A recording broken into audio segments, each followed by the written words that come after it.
we'll just we'll kick it off with welcoming you to the show. Thank you, Alyssa from Comfort Keepers Peterborough, and this is the first one back with Telsey after the break. But just kind of jumping into the conversation we've already been having is the question of who we're looking for as guests, and really like I don't have like a criteria of who I would say like I discriminate against, in that as long as like a conversation can spring up naturally, like it makes sense to have them on the show. Right. And that's like something from everyone. Well, I enjoy talking, so that should be not an issue. And I was telling, actually, Cy as well from Chamber, and I was also telling Telsey that was one of the easiest episodes to just like flow naturally because we're both highly introverted people. Yes. And Cy was like it was just Cy and I for that day. But anyway, the conversation was just it just continued. I see him later today. I will make sure to tell him that. Cool. Yes. He did like a post-mortem on himself on what he could have done better and stuff. The poor guy was so like hard on himself. And it was I thought it was great. Like listening back to it and editing it and stuff, I was laughing out loud because it was just I loved it. I love that. Every time I see Cy, it's a great time. Absolutely. Anyone from the Chamber, but yes. Yeah. So it's more like I just am fortunate enough to have a lot of cool people come through the doors here, and I mean Telsey works with a lot of cool people too. Yes, but that's Peterborough, I find, right? Peterborough has some amazing people. Everyone I've met here is wonderful. Yeah, I'm really enjoying it. So it's easy for you then to pick from people. 100%. I would think it would be hard because there's so many wonderful people. That's why I've got such a long list of potential guests. That's why it took 6 months to have me. Just teasing. Makes us sound really popular. We've got a wait bet. list. Yeah. You have a wait list. They don't know they're on it yet, but I love it. Yeah. No, so that's And what was the story with starting this? Well, it essentially just kind of grew from we both worked at House Fitness, like the gym down at the corner of Charlotte and Elmer. Oh, I didn't know that. And that was how we met. Yeah, that's kind of how Telsey got started in personal training and everything in Peterborough. That was my and kind of coming back when she was going to school, and that's where I kind of got back into like the wellness world when I moved back to Peterborough from living in Kingston for a couple of years, and like our conversations there just really clicked with cool topics. We would talk for like 2.5. Like he would just fill a shift of mine. I know. Wow. Or vice versa. You know, some days at the gym are quieter than others for like the membership hours that we were there, and we would end up getting into these conversations. And I'd done a few podcasts before with Josh, the owner of the gym. Like he was doing a podcast a couple years ago. And I really enjoyed it. And I've been addicted to podcasts for like almost 10 years, even before they were really cool or anything. Like I've listened to some of the like original fitness podcasts that have been going on for 500 plus episodes now and things like that. And so I was into the medium quite a bit, and it just led to, I was like, hey, do you want to start a podcast? And I love it. It was like, yeah. And here you are. Yeah. Well, I have to admit, so between yours and one other, I have not listened to many podcasts. Yeah. Within the last 2 months, I've really gotten into it because I do a lot of driving with what I do. And I am addicted now myself. Who are you? Oh, who are you my stuck goodness. On? Who do you listen to? Right now, Rachel. The FlowCast. The FlowCast, of course, every Wednesday. Wonderful. What is her last name? I can't remember her last name. But again, it's kind of about like entrepreneurship, Rachel new Hollis? business. Yes, thank you. Just Yes. listen to her. And I just love what she talks about. So that's sort of where, because that's kind of where I am in life. So it's just really helpful. I find it kind of gives me that boost to get up and go in the day. Cool. Yes. Yeah, I think I haven't listened to her podcast just because there's so many that I like to listen to. I did listen to, because I actually saw her live at the Power of Success seminar at the end of October. Okay. I listened to her audiobook on one of my trips to Belleville and back. And it was quite good. Yes. You know, it's definitely skewed towards like the female empowerment, but I thought like I like her energy and stuff. And that's just it. I look for the energy in people. You know, I really do, and I just find her energy. It's a nice, easy read. The energy is great. It kind of gets you going for the day. So totally, that's very cool. So yeah, that's how we got started and just kind of rolled with it and kind of this. It's been almost a year now. Wow, really? Yeah, I didn't know that. That's amazing. Did you start right in March? Well, we started like our co-hosted episodes then. Okay. I actually did a few episodes all the way back as like last January when I talked about like what is flow, and I did like my episode about like the breakdown of the Alex Honnold free solo. I did like a couple I did a couple of solo episodes of like just starting the podcast kind of idea, and then basically right after Flow Spa opened is when we were able to get it rolling, because we had sort of this space available. I was going to say, this equipment. It's perfect, yeah. It's fancy. Yeah, it's pretty good. It's built that over time. Yeah, it looks great. And I mean, like, I think over time we'll get more microphones. This one does a really good job. That's pretty good for I was going to say, it sounded pretty good, the ones that I've watched. Yep. It's not been an issue. Yeah, yes. No, it does sound good. Yeah. It could sound a little bit better, and I don't think anybody's complaining, though. It's not, like, terrible. The only trick is this location maybe is a little less than ideal, because sometimes we get, you know, like, car horns. But I think most people listening don't mind that much. No. They also don't notice. That's what the feedback I've gotten. It's only us that we're just like, oh, there's a car going by. Yes, distraction for you guys. And again, if you've come here, which hopefully everyone has. Like, oh, really? Yeah. He was like, well, if people have come, like, I mean, and hopefully they all have come, I mean, they're going to know where your location is, right? So it shouldn't be a big issue. Yeah. No, it's all good. Yeah. So anyway, let's get into more of your story and everything. So I'm fun. No. Perfect. We can hang up the mic and call it a day. Done. Alyssa's fun. Perfect. So Comfort Keepers is kind of what brought you to Peterborough. Yes. I think, if I recall correctly, you've got some like family near the area or something. In and around Peterborough, yes. Within about a 2-hour radius, kind of every part within 2 hours is where we have family. But you came from Calgary, right? Yes. So I'm originally from Barrie, Ontario, born and raised, but been in Calgary for the last 7 years. And there is no flow spas out there that I know of. There's no flow spa, but there are some float centers. There? Maybe maybe like even in the last few years, but there are some now. I had no idea about it. Yeah. I feel like it's kind of a best kept secret. Like, it is. There's been some in Toronto for so long.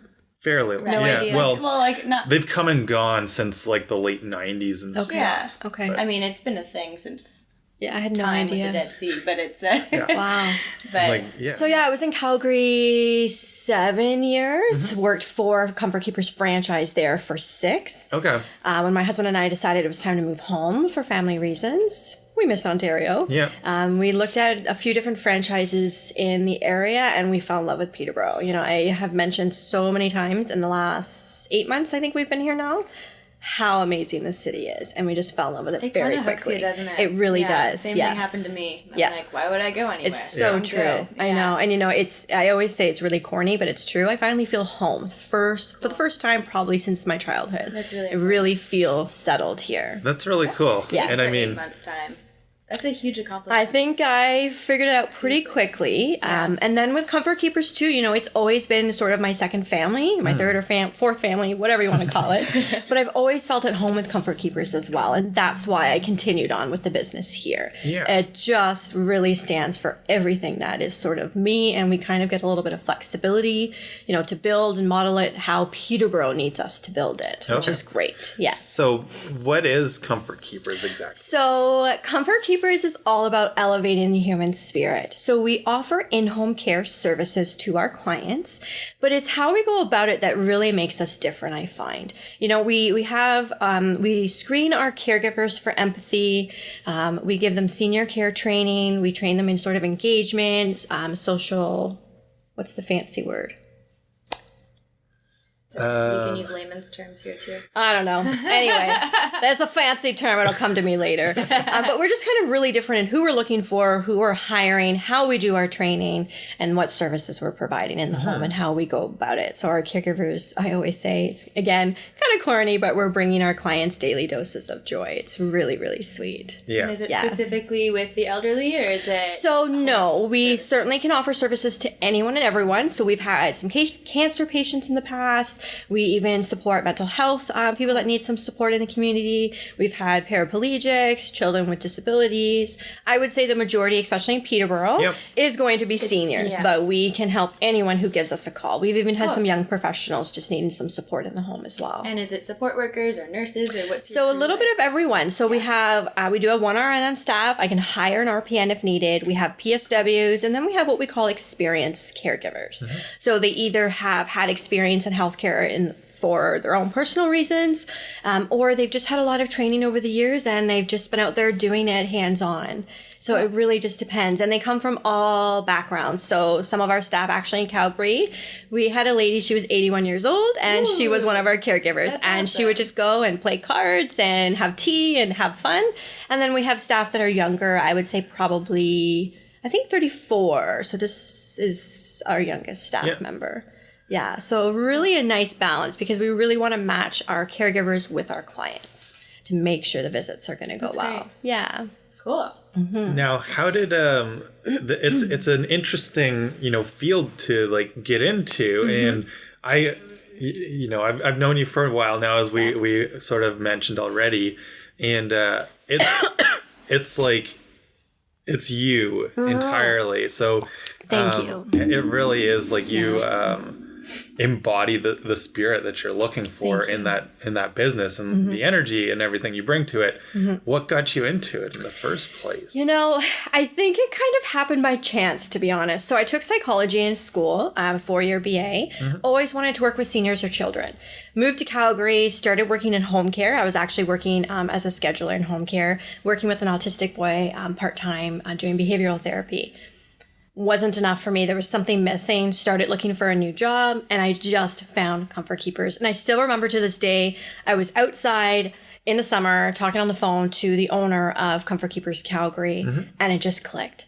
And I was just, yes. I was on the phone just so excited. And it just kind of happened.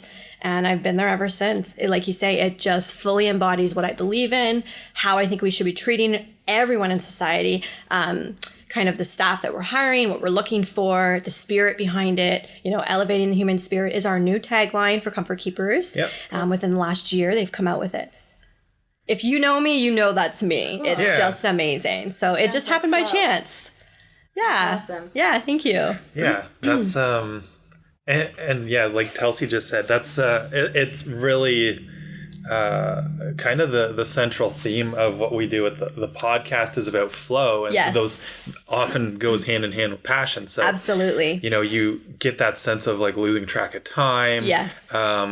It as much effort is put into it. It's also something that feels very like effortless to you. Yes. And do those things resonate with you with absolutely with like your role and everything in this? Yeah, absolutely. And I mean, I remember coming from my first flow, and from the minute I walked through the door, that energy was here, right? That's what resonates with me. That's what resonates with Comfort Keepers. Cool. And I think it was your mom. What's her name? Julie. I met Julie for the first time. Yeah. Going into the space, having the flow, and coming out, it was a very very interesting, because for the first 2 hours afterwards, I felt very odd and I wasn't really sure what to expect. Yeah. But afterwards, the clarity that I had and that kind of sense of joy and peace, it was very, it was amazing. I'd never experienced anything like it before. So it definitely, I can understand what you're trying to go for here with the spa. Yeah. Yeah, that's really cool.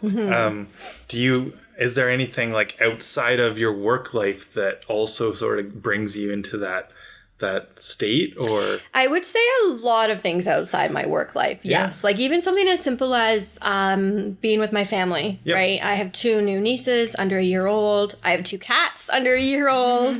Energetic. Yes. Lots of family. I practice yoga. You know, I'm very active in the community, volunteering, going to different events.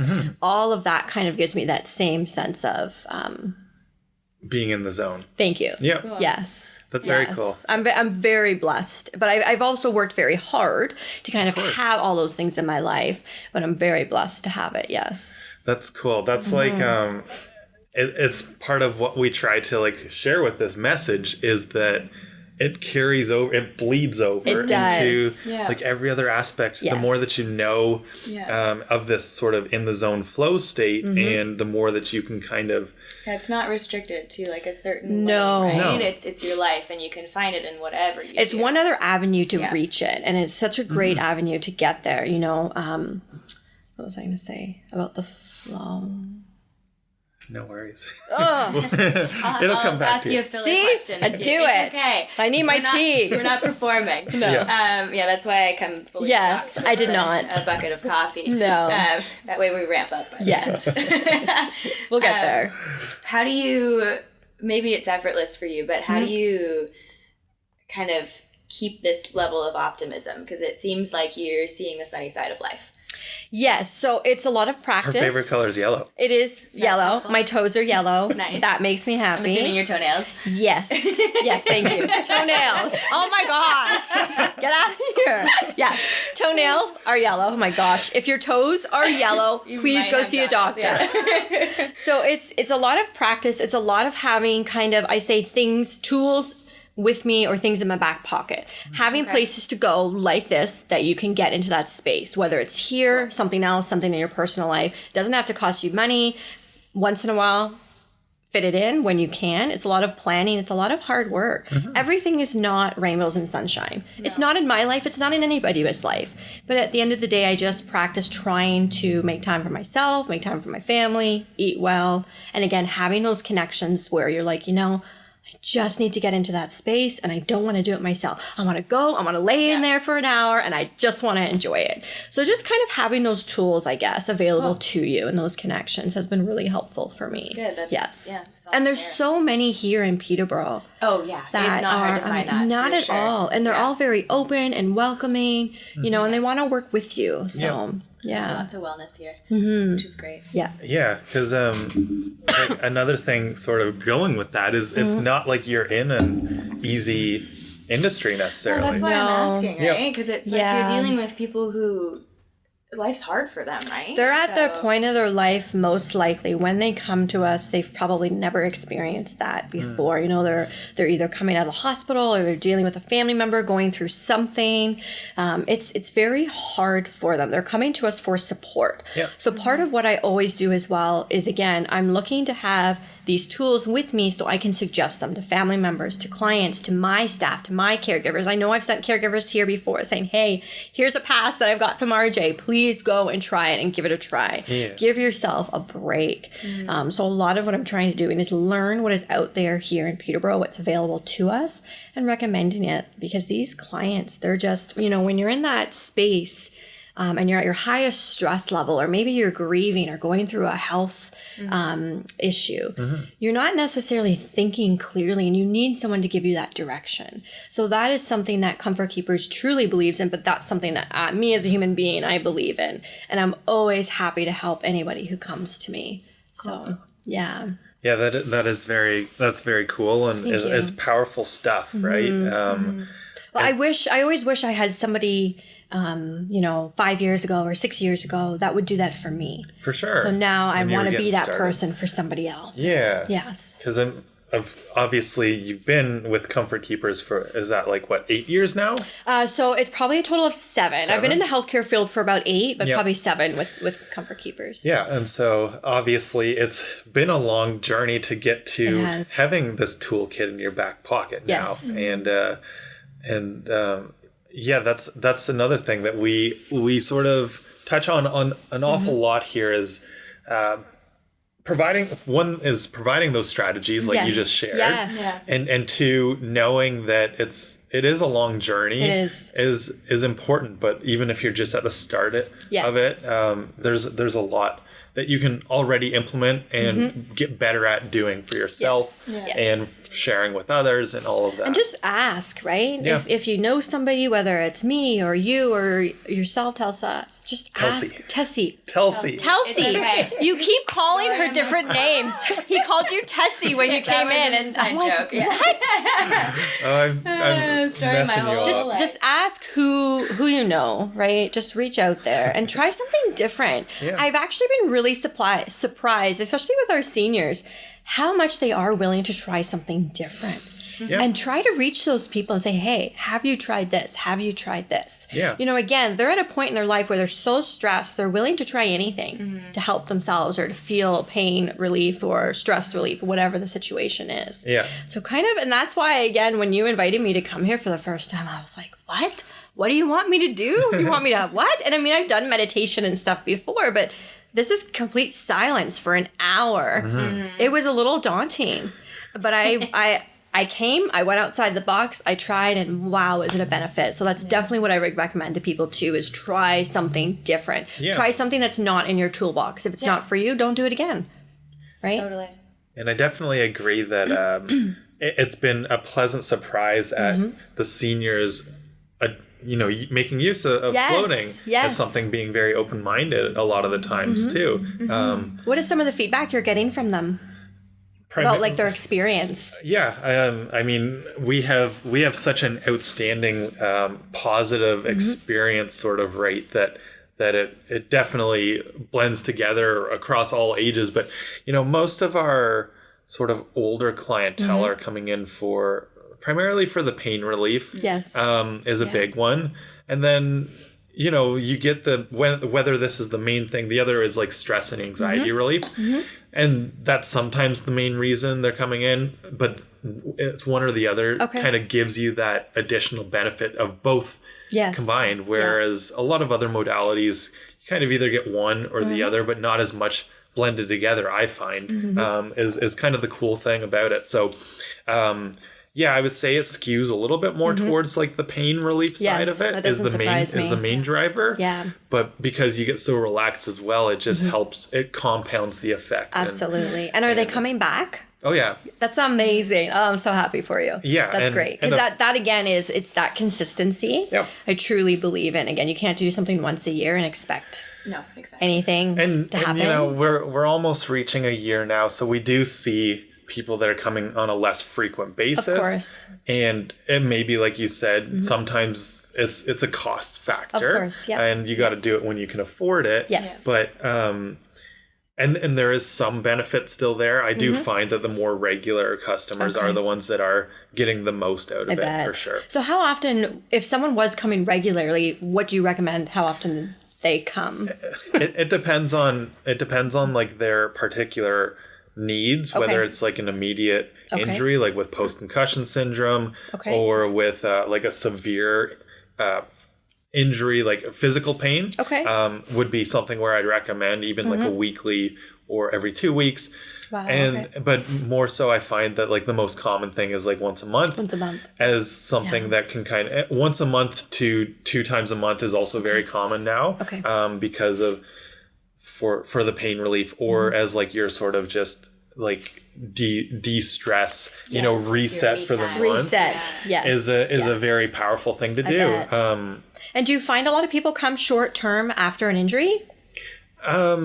I wouldn't say a lot, but there's a subset that are starting to know that this could be of benefit. And that's great that they can come short term if they want. Yep. And I often find that with us as well. We do get clients that only come to us after surgery or after an accident. Yeah. And once they're, once they're better, exactly. Well, once they're better, they're off on their way, which is good. That means we've done our job. Positive, right? I had a daughter a couple weeks back. She felt really bad because she decreased hours with us. So we were 24 hours with this family because they just come back from the hospital. They needed a higher level of care. After about 3 weeks, we were only doing overnights and she felt horrible. I said, but that means we've done our job. Yeah. You know, we've helped this person. You don't want clients. Exactly. Yeah. We want you to stay independent. We want you to get better. You want these people to come here and recover and go back out into their life. That's great. Yeah. And that is something that we see a lot with, especially with the post-concussion syndrome. Or sports injuries, right? And sports injuries, things like that, where maybe they're decreasing the frequency because they know it's still going to provide that like reset benefit on whether it's every couple of months or whatever. But it is very cool to see people that it's not the only thing they're doing necessarily for after a concussion, but adding this in has been really powerful. It's one of those routines that you start. And people that have been off work for 2+ years have gone back to work within a couple of months of floating regularly. That's amazing. You're kidding. It's such a good space to heal your brain. Yes. There's no input, right? Like the most you get is the water touching your skin, and then because it's the same temperature, you kind of forget about that. So your body can go into that deep repair state. So I know my clients would be asking me, okay, well, I need help getting in and out of a situation like that. What do you call the tanks? The float tanks. The float tanks. Yeah. Is that something that a family member or someone like us could come in with them and support them to get in and out? Yeah. Okay. Yeah, we are supposed to be hands off, so of course we always, if somebody's a little bit concerned, it's always like a strong recommendation that they bring either a family member, or I've also mentioned that your services are available too, for people that do need that help too. Okay, perfect. Yeah, get in and out. It is like the cabins especially are quite accessible. I've had customers in wheelchairs that said that it was, you know, they weren't complete. They were quite able-bodied still. Okay. Yep. But I've do a little bit of transfer themselves. Yeah, I've had the feedback that it was okay because there are those grab bars. Yes. I've got like a waterproof step that can go like inside or outside of the float tank. Okay. Well, and I find the space in there is quite large, which is nice. You know, I've seen some of the other, now I've seen, at least in Barrie anyway, some of the other spaces that offer this. Yeah. And it's quite a small space before you get into the tank. And I do find here it's nice and large. So bringing in a walker, bringing in a second person, you know, is really, really easy to do. For sure. Yeah, that's smart. Okay. Yeah. Well, and how many do you have here? How many tanks? There's 3. 3. Okay. Yeah. I thought there was 3. Yeah. My lucky number. There you go. I don't know why, but 3's always been my number. Oh yeah. Yeah. You chose well. Okay. Nice. Yeah. Cool. Well, I've got a question for you. Yes. I'm cooking for a bit. You're cooking over there. Yeah. Okay. I've just been holding it. All right. I'm waiting. If you have an answer or not, because I don't know your life story, but my experience of flow is that before you get into it, it's usually challenging. Yes. You're like struggling through to find that flow or that passion or what have you. And so I kind of want to know, like, what was that pivotal moment for you when you were like, this is my life path and this feels good? Like, was it just easy all of a sudden, or was it like, and if it's too much to ask, you don't have to overshare. So long story short, without giving, you know, I don't want to give my whole secrets. No, not secrets. Anyways. Vulnerabilities. So, thank you. Yeah. Vulnerabilities. I don't want to give all of those away, or at least not now. You know, I do want to eventually share my whole story because I do really think I can help some people. Yeah. Long story short, I would say about 2 years ago in Calgary, I kind of hit a breaking point. I was really, really struggling professionally, personally, eating, not doing fitness, you know, stress in the family. I kind of explain it where my life was a circle. And within that life, you have family, you have work, you have food. Every part of that circle was inflamed for me. And I couldn't do it anymore. This is no way to live. And I just started making small changes. And that sort of was my aha moment where I was like, this is my flow. This is my new speed. There are things out there and people out there that want to help me. They want to make me feel better. And it's happened. So I would say it's been about 2 years since that moment where I just wanted to make that change. Cool. And I'm here 2 years later, and it still is an ongoing battle. It always is, right? There's always something. Yeah, it's a journey. But it was just a matter of making one change and then making another change. Yeah. Whether it was getting up an hour earlier or eating a vegetable with every meal or just super, super small changes. And again, having that toolbox in me, whether it was yoga or just going out for a walk or getting a massage or coming to flow, that made that change. It's a hard question to answer. No, For sure. perfect, But I just didn't want that anymore. I wanted to. I just find life does that. Like, it does. It gives you a reason to force yourself into that flow. And so I always wonder, like, because there's always something. There is. Right? And I really do not think I would be where I am now if it wasn't for that moment. And if it wasn't for me sort of going out of my comfort zone and finding different things and different avenues and talking to different people, I wouldn't be where I am today if it wasn't for that. So I'm very thankful. Thank you. There's people that want to help me. Yes. Because that is so important to hear. Is that, like, people just think, I'm burdening them. That's too much, right? No, there's so many people out there that want to help you. Yeah. And, that's my job. My job is to help people. Yes. That's your job. Like, that's your job. That's why we're here. About it. Yeah. Exactly. So so if anyone's listening, just hear that. Like, there's people out here who want to help you. It just takes that one phone call, that one text, that one email to kind of start that. Yeah. And again, going out of your comfort zone and trying something different. Yeah. Well, just do it. Put the time and energy. Pace. You do. Yeah. Cool. Yeah. And now that I'm here, it's amazing. Yeah. Nice. Not that I'm here, and you know what I mean? It's still a lot of work, but for sure. Totally. Yeah. And it seems like you've settled into, not settled in a bad way, but just, you found your spot, and now you can start to flourish. And and again, I think that's something that Peterborough and this community has given me.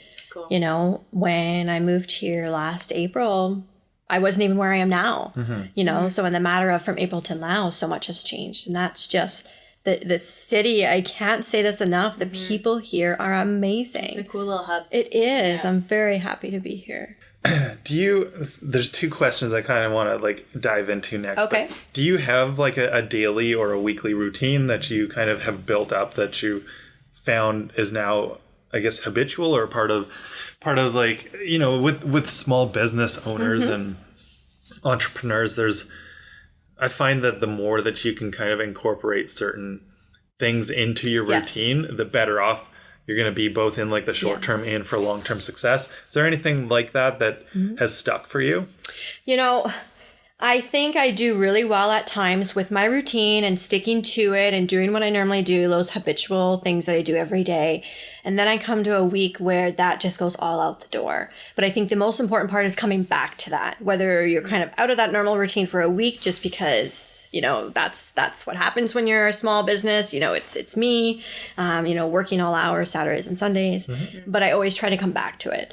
So, for a little while there were about 3 weeks where it was just me. I didn't have any help in the office, which I normally had been having. Just some things happened, and that's what changed. So for those 3 weeks, I wasn't really focusing on anything but the business. Sure. But here I am, the 4th week, I'm coming back into it. I'm bringing back in those routines. So the biggest thing for me is getting up in the morning with some time to breathe, eating a balanced meal in the morning, whatever that looks like for you. Making time throughout the week for different things, whether it's coming to a flow, whether it's massage, whether it's during a workout, whether it's watching TV or binging for 2 hours, whatever you want to be doing, making time for it. Those are kind of it doesn't always happen. It's not always going to happen. There's days like yesterday and today where I've been going from yesterday 8 a.m. same with today, and I'm going till 8:30 tonight. So that's kind of out the door, but I'm going to come back to it. Saturdays and Sundays, I really try to do that. So it's just always kind of that. Finding that balance. Yes. And coming back to it. And coming back whether to it's it, a month or 2 months or 3 months of chaos. Try to come back to it at any point, whether it's for 5 minutes. Actually, I think that was the biggest change for me is when I was making, this kind of journey for me is 5 minutes. 5 minutes is very powerful. I remember in Calgary, I used to sit in my car 5 minutes and read a book. That's all I could fit in my day. And it made a world of difference. 5 minutes. Cool. Yeah. Things spiral from as long as you start. That's a quote that I really like that just says start and the pressure comes off. Yes. It's like, 5 minutes. That's all I need is 5 minutes. If you don't have 5 minutes to do that, there is something wrong. I mean, I don't want to say that, but really. Well, you are just really rushed as a person. Yes. You can't take a minute. Right? Yeah. What was your other question? Well, the other one is about... I'll get to it in a second, okay. actually. But in terms of the other side of like the rituals and stuff, like practicing optimism. Yes. I think that you're very naturally optimistic, probably. Yes. But is there anything that you do in particular that helps to like cultivate that for you? You know, again, I think surrounding myself with people that I really enjoy being around, that's a choice that I make that really helps it sort of continue for me. I am lucky that it does come naturally for me. I know for everyone it doesn't. So they do have to work a little harder than I do. I've been blessed that way. I have at times when I've needed it brought out, you know, my little journal, and I'll write down 5 things that I'm really grateful for, or 3 things that I'm really happy about. And it's something you can come back to throughout the day and be like, oh yes, that's right. This is going really well. And it just sort of, it helps kind of keep that optimism, I find. Again, it could be one thing that you're really happy for, or even a goal that you want to reach. Just something. Write it down, keep it with you, put it in your phone. And I know that's definitely helped me a few times. You know, before we owned the business, that was one of my things. Yeah. And I kind of kept that optimism. Like, I can do this. I want to do this. But by writing it down, it almost made it more reachable or achievable. So I was reading a snippet of a psych article yesterday, and a friend of mine had posted a part of it because she's doing her master's on Mariana. I don't remember what she's doing her master's on. Something about emotions, anyway. Yes. And part of this article was saying that the human brain experiences the same 3 to 5 emotions on loop. Yes. You can experience a multitude, but typically 3 to 5 emotions is like your go-to. And so it's neat because you can, with doing those little things like writing your gratitude list or all these things that seem silly or pointless, it rewires you so that those 3 to 5 emotions could be positive, right? So it seems like you've wired yourself. Like, yeah, you know, and when someone first recommended it to me, I laughed. I honestly laughed. I was like, what? You want me to what? Well, why would I do that?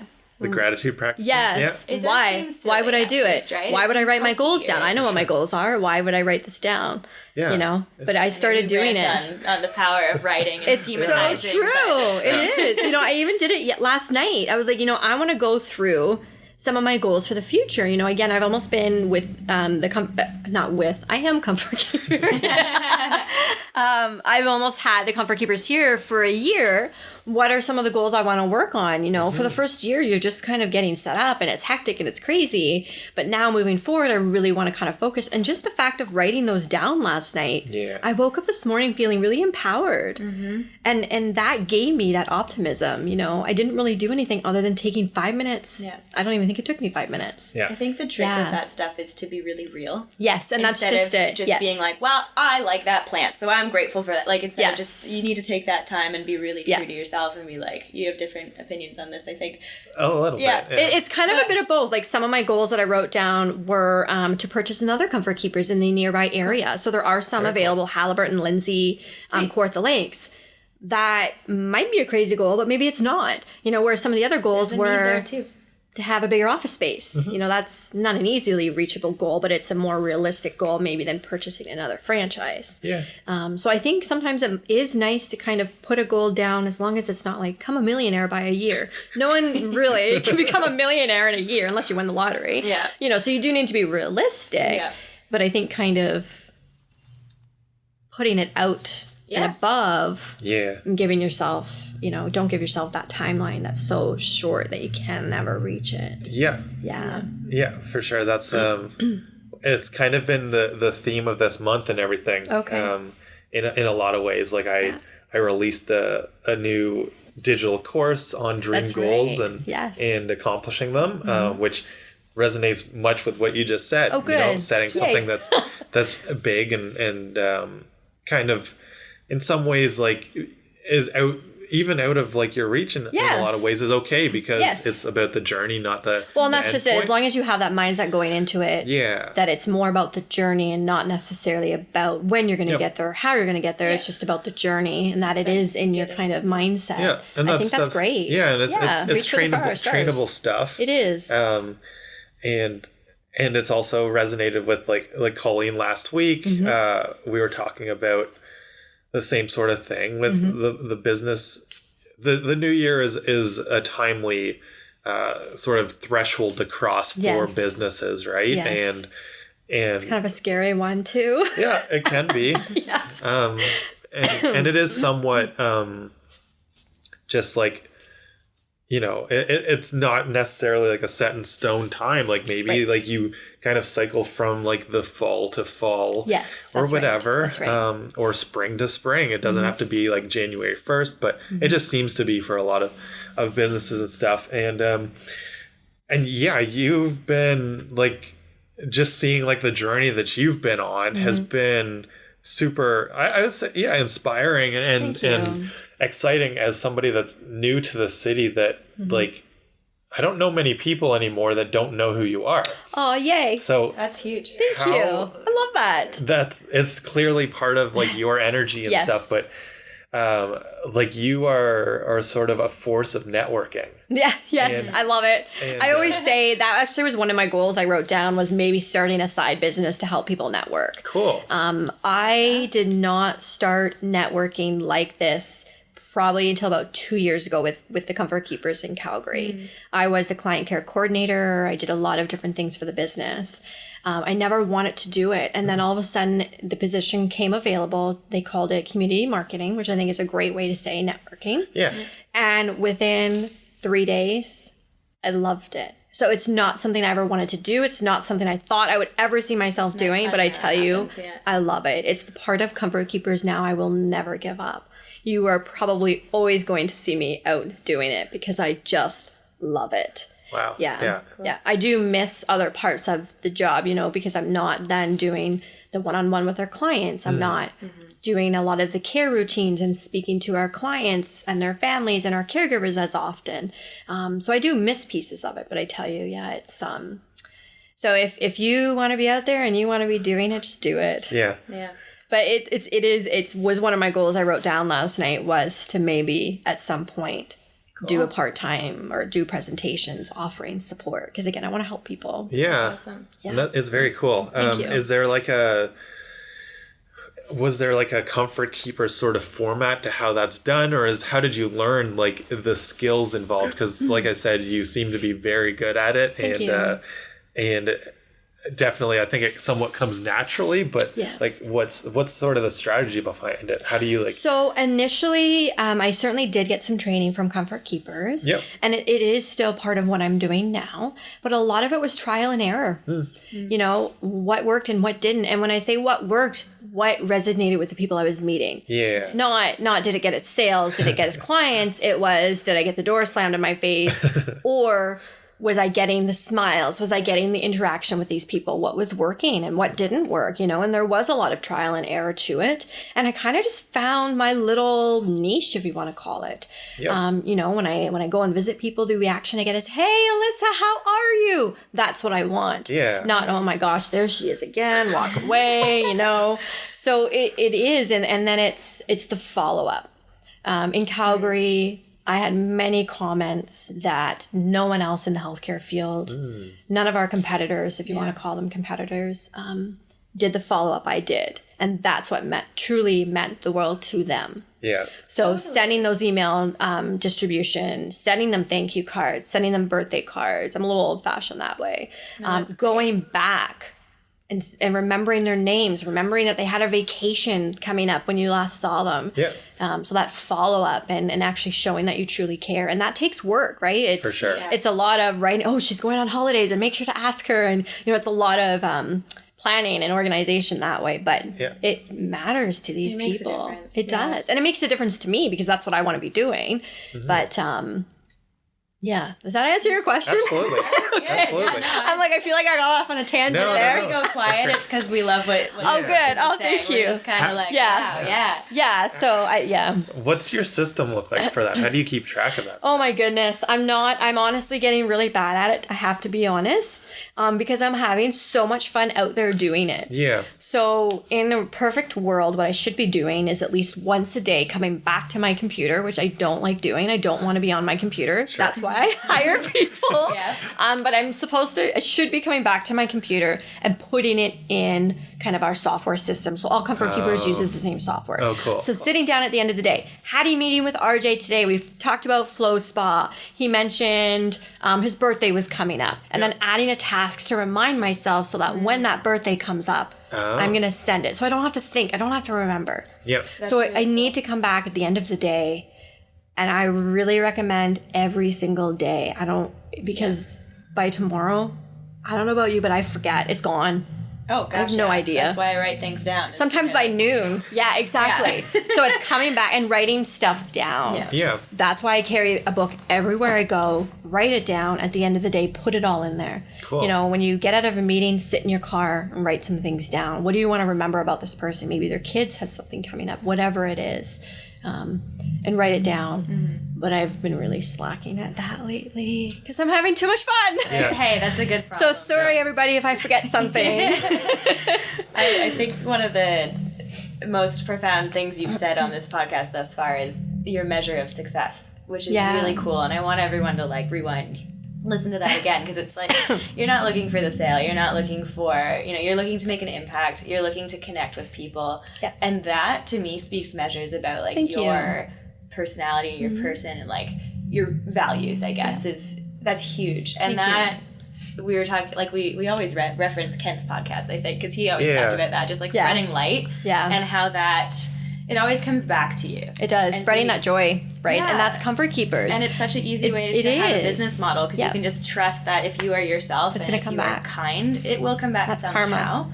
Exactly. And you don't have to stress so much. Yeah, there's strategies. Yeah, there's networking. There's all this stuff. But if your main goal, with everything you do, is just to make an impact and be kind, it's huge. I really like that. It's going to come back to you. No, it really is. And it has come back to me, and there's been other people who've offered me a free flow. Yeah. And it's going to come back because I'm going to go back out and recommend those services to other people. Yeah. So, and I know it works for other people. I know it works for other businesses.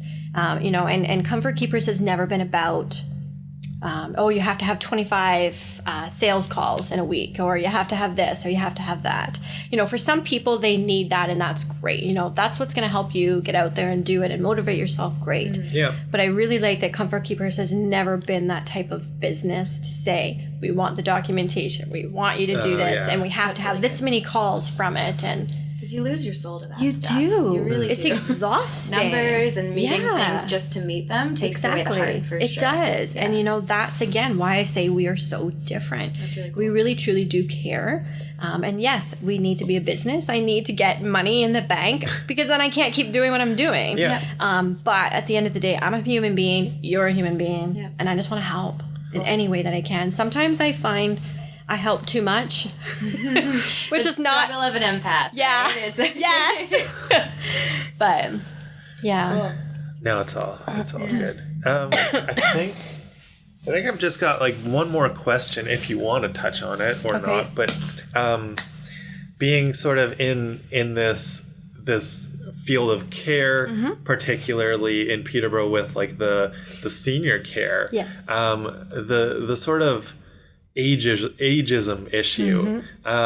Is it something that you've got a sort of personal sort of take on, or does Comfort Keepers have their own sort of in what way? What is that issue?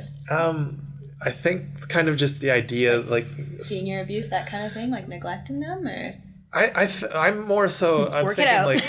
Yeah, for sure. Get it out, RJ. I didn't do my research on this That's too much. Okay. More the idea the world, society, whatever, being less accessible to seniors. Do you find that to be a big? I guess my question, which is why I didn't research, is because I'm just curious: is it a big issue? Okay. And do you have a stance on that? So from what I know, I do find things are getting better. Okay. If I'm understanding your question. Yeah. I do find when I first started 7-8 years ago, things were really different. Things were really hard for anyone to access the information they needed, and to get accessibility. Even something as simple as ramps coming into buildings, different things like that. But I really do find in the healthcare field, there are some things changing where more and more people are connecting with each other that wouldn't necessarily have been before. And it's getting easier for that information to be out and about. It's getting easier for our seniors to get that information. Mm-hmm. And it's becoming the norm of that's what people are doing. I do find when I first started, other businesses that offered what we offer, they would not give us the time of day. Oh. And again, I get that, but I don't get it. We're all here. We're all in the same business. We're all here to help each other. Yeah. And at the end of the day, that's not going to help anybody in this world. Whereas now I'm finding, I know all the other business owners, or at least most of them in Peterborough, offering the same services. I think it's great. Yep. And that's what's going to help kind of get through any hurdles that anyone might experience in the senior world. Yeah. I do think there's a long way for us to go. Mm-hmm. I really do. I think there's definitely, again, I think Peterborough is its own kind of little hub. Sure. Where I find it's a lot different. But I do find in Calgary, it or anywhere, I guess I shouldn't point out Calgary. There is still a lot that needs to be done. Okay. Is that what you meant? I think so. I don't know. I've heard the term ageism before, which I think sure could kind of be tied into like senior abuse, but I think it's more like just a general societal discrimination towards seniors and other. No, and I really do think it is changing. So I know more and more there's more seniors volunteering, which I don't think was a thing that ever happened before. I think it does well for our seniors to be volunteering, giving them that sense of purpose. Yep. It's been proven to lower depression and anxiety in seniors. Yeah. And then it's also a plus for these volunteer agencies because they're getting that person that has a whole life of experiences. They're offering that consistency. Really cool. They're not going to get the experience and go like a lot of probably the young students are maybe doing when they're coming out of school. Or not that I don't want to say that in a bad way, but it's kind of the best of both worlds, where definitely I don't think that was happening. Would we ever have hired someone who was 81 years old 10 years ago? Maybe not. Right. Now I see it as an opportunity to grow from that person. Cool. I really do. I do, like I said, I do think we have a long way to go. Yeah. I'm actually doing a presentation at a retirement residence, and that's part of what I'm going to be talking about. Age is only a number. And yes, I'm young. I'm 32. I'm young. What do I have to know about aging, right? Yeah. But I do have a lot of experience, and I do have a lot of education, and I have so many people around me that are 65 plus. Yeah. And I think there's a lot that these people can still be doing. For sure. If they want to be doing it. And I think they want to be doing it. Yeah. Yeah. And I think a lot actually comes into play with that. With incorporating more health and wellness things, you do get a lot more longevity, and we're all about longevity when we're sort of in the sphere of like the different like trainers and stuff we've talked to is a lot about like those longevity tactics. And I know that and with just the way medicine's advanced, but it's funny because Gary Vaynerchuk is sort of this marketing guy that is very polarized in his opinions. But I something that I find empowering that he says a lot is like basically if he's 42 or 43, and he's talking about how he's only at like the halfway mark, and that stokes him, but like he's got a lot of followers across the full spectrum of ages. Yeah. And even if it's somebody that's just is retiring from their job at like 60, and he's like, you're only 2/3 of the way there, and like you've got like a whole lifetime essentially as like a young person to like start like a 30-year business plan kind of thing. I find that stuff it's very interesting, and again I think our seniors are starting to and in society I think is starting to see that that yes, you're retiring, but you still have so much to give, and these people have lived through so much. I think the fact that I'm even going into a retirement residence and this is kind of the things that we're going to be talking about shows that society is changing and shows that this, even having these conversations is great, and that the community wants to hear it. That's amazing. And it does show that things are changing. So for sure. It's great. I love it. Yeah. It's so interesting to me. Like it's such a it's such a Western thing, because I'm thinking of like other societies where seniors, like, they're not neglected, they're actually, you know, almost worshipped, right? Like, even in the Indigenous communities, the elders are like highly respected, wise people. And it would be neat if us, you know, Western white people could get on board with that finally and like integrate seniors into society instead of isolating them. Having that, you know, when you retire, your life is just changing, it's not ending. It's just changing, it's not ending. And again, so I had some RN students recently come in and do a project for us that I really want to work on continuing, and I will be working on continuing. A lot of what I'm finding is there's not enough people or money to put into this area. So there are grants available that I will be applying for to initiate a program. It's an intergenerational project, if you want to call it, where it's pairing up high school students with our seniors to keep them active together, to keep them doing different activities. The seniors can share, the students can share, they're getting volunteer hours out of it. The seniors are getting that sense of they're still doing something. But you have to have money for it. You have to have people that are interested to organize it. You know, it's not easy to do things like that. It's hard, right? So you know, I want more of those things to be available. I have a friend who does she does like kinder music. Oh yes, love she does it in nursing homes, so that there's like babies, you know, 6 months to 2 years old, but interacting with seniors. And she's like, it's amazing. And the fact that we can even talk about that as a program means things are changing. I just think we need more and more of that. I really do, you know, and it'll come, it'll take time, you know, but. Well, you're making an impact, which is cool. Thank you. Trying. For sure. So where can people find you, and what do you want to sort of leave everybody with? So they can find me on social media, Facebook, Instagram, LinkedIn. I'm not often on Twitter, but I am on Twitter. They can call me 705-243-4042. They can send me an email. They can find us at peterborough.comfortkeepers.ca. They can come to my office. Cool. I have an open door. So details coming, but we might be relocating. But it's accessible. No matter where our office is, it's accessible now. It'll be accessible. And with accessibility, I mean, the door is always open, right? Business hours, you just come on in. You don't need to make an appointment. Generally, we're always there. I'm not always there. Not right now, just because I don't have the capacity to always be in the office. So just reach out to me. Awesome. Wonderful. Well, thank you so much. Thank you. Thanks, Alyssa. Thank you. I appreciate your time, guys. Thanks for the invite. You are welcome.